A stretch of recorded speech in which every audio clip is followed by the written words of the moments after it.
Hey, everybody, this is Pastor Reiko. Jesus is bad at church growth.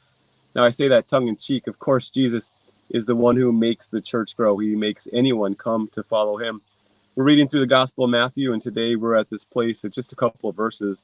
It says the heading, which is not inspired, the cost of following Jesus. And I just want to say that Jesus here, he both is he shows us what we can't do, and then he shows us what we can do. And in neither case we right. Jesus knows, and he calls us to him. So take a look at the story. It says this: Now, when Jesus saw a crowd around him, he gave orders to go over to the other side. And a scribe came up and said to him. Now, normally these scribes are not they're not followers of Jesus. Uh, some scribes had the job of copying the text of the Bible, and they were very accurate. They were professionals, and they were good at what they did. But they also recorded many of the sayings of the oral tradition of the Jews, and that got them off track. But here, a scribe comes up and says to Jesus, "Teacher, a rabbi, really, I will follow you wherever you go." Doesn't that sound great? I'm a pastor, and if someone came up to me and said, "Hey, Pastor Reiko, I will go wherever the church calls me to go. I will do whatever you need. You need someone to be the secretary of the church council, I will do it. You need someone to volunteer at the Labor Day fair, I will do it. You need someone to work in the kitchen, I will do it. I will go wherever you go." Well, this is what Jesus says. Jesus says to him, "Foxes have holes, and birds of the air have nests, but the Son of Man has nowhere to lay his head." He's sort of saying to this guy, you don't know what you're asking. What you think you can do, you can't. You are not prepared to live the life that I live, a life that's not easy, a life that's not comfortable, a life that will cost you everything. You're not ready for it. And we don't know what happens to this scribe if he ends up following Jesus in the long run or not.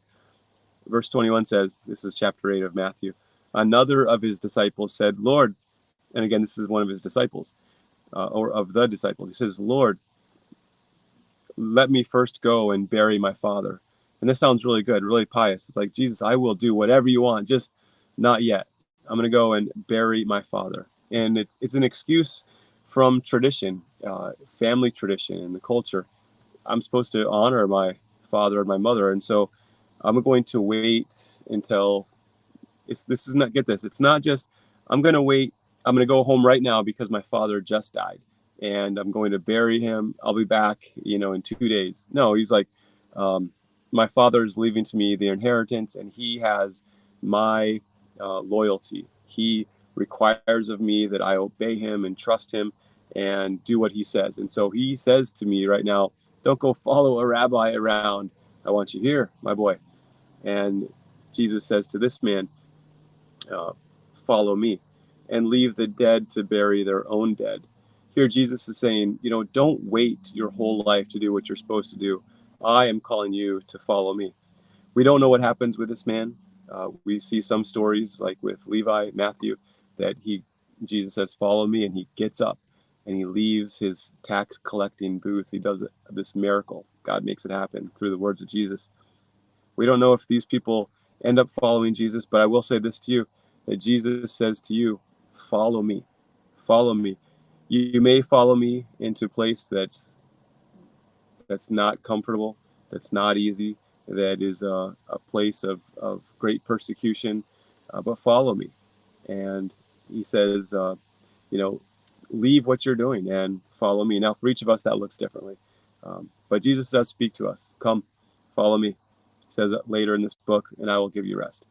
Well, that's a message that is hidden, but is also wide open. So to you today, he says, come and follow me. All right. Hope you all have a great day. Follow